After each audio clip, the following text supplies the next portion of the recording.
नमस्कार साथीहरू, तपाईहरुलाई हाम्रो YouTube च्यानलमा स्वागत छ। हामीले यस च्यानलमा चाहिँ विज्ञान सम्बन्धी भिडियोहरू चाहिँ राख्ने गर्दछौं। सो यस्तै भिडियोहरू हेर्नको लागि हाम्रो च्यानल सब्स्क्राइब गर्न नभुल्नु होला। आज हामी तपाईलाई ब्रह्माण्डको सबैभन्दा अनौठो र शक्तिशाली तारा म्याग्नेटरको बारेमा जानकारी दिन जाँदैछौं। के तपाईलाई थाहा छ यस्ता ताराहरूले हाम्रो साधारण ज्ञानलाई चुनौती दिन सक्छन्? आउनुहोस् हामी एकैसाथ यसको रहस्यमा डुबौं। ब्रह्माण्डमा धेरै विशाल ताराहरू हुन्छन्। ती ताराहरूले अन्तरिक्षमा उज्यालो बिखेरिरहेका हुन्छन्। तर ती ताराहरू पनि कहिलेकाहीँ आफ्नो जीवनको अन्तिम अध्यायमा पुग्छन्। जब एउटा सूर्यभन्दा 1.44 गुणा बढी भारी तारा आफ्नो अन्तिम चरणमा आउँछ, तब आफ्नो केन्द्रमा ऊर्जा उत्पादन गर्न नसक्दा गुरुत्वाकर्षणको चपेटामा पर्छ। यो सूचकाङ्कलाई खगोलिक विज्ञानमा चन्द्रशेखर लिमिट पनि भनिन्छ, जसकारण त्यो ताराको केन्द्र तीव्र रूपमा सङ्कुचित हुन्छ र अन्ततः न्युट्रोन स्टारमा परिणत हुन्छ। तर के तपाईलाई थाहा छ, जब न्युट्रोन स्टारको चुम्बकीय क्षेत्र अत्यन्त बलियो हुन्छ, तब यसलाई म्याग्नेटार भनिन्छ। म्याग्नेटारको चुम्बकीय क्षेत्र पृथ्वीको चुम्बकीय क्षेत्रभन्दा करिब 10 को पावर 15 गुणा बढी बलियो हुन्छ। यो भनेको 1 को पछाडि 15 वटा शून्य बराबरको अङ्क हो। सोच्नुहोस्, यदि तपाईँ एउटा म्याग्नेटार भन्दा करिब 1 करोड किलोमिटर टाढा हुनुहुन्छ, यसको चुम्बकीय क्षेत्र यति शक्तिशाली हुन्छ कि तपाईको शरीरमा भएको हरेक अणुलाई यसले विखण्डन गरिदिन सक्छ। सो यस्तो शक्तिशाली क्षेत्र कसरी सम्भव हुन्छ? कुनै पनि तारालाई बनाउने पदार्थले एक घना तरलको प्रकृति देखाउँछ। यो पदार्थमा धेरै नै विद्युतीय आवेश पनि हुन्छ, जसलाई प्लाज्मा अवस्था भनिन्छ।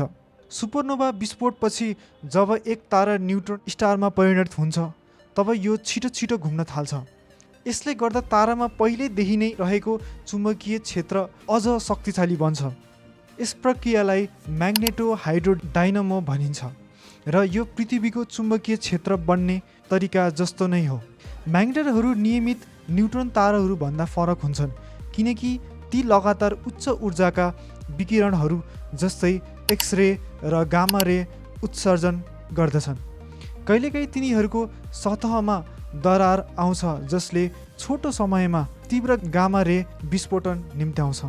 2004 मा पृथ्वी नजिकै रहेको एक म्याग्नेटरबाट आएको गामा रे विस्फोटनले हाम्रो वायुमण्डलको आइनोस्फियरमा प्रभाव पार्यो, जसको लाखौँ किलोमिटर टाढासम्म असर देखिएको थियो।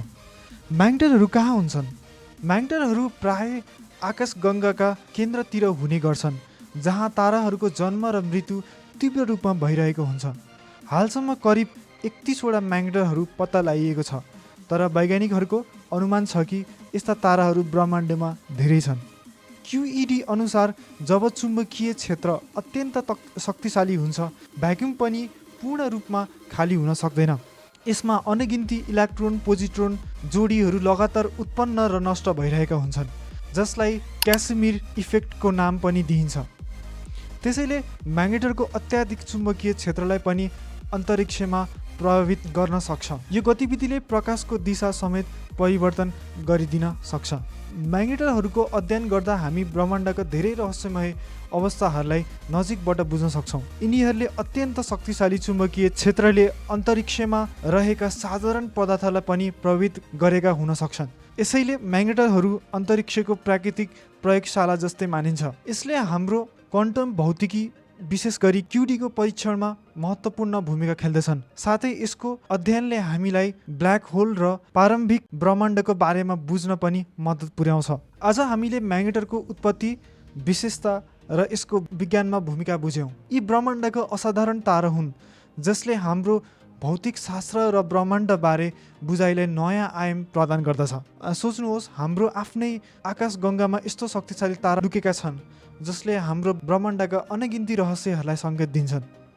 यदि तपाईँले यो भिडियो मन पराउनु भयो भने कृपया भिडियोलाई लाइक, सेयर र सब्स्क्राइब गर्न नभुल्नुहोला। तपाईँको प्रश्न र सुझावहरू कमेन्टमा लेख्नुहोला। धन्यवाद।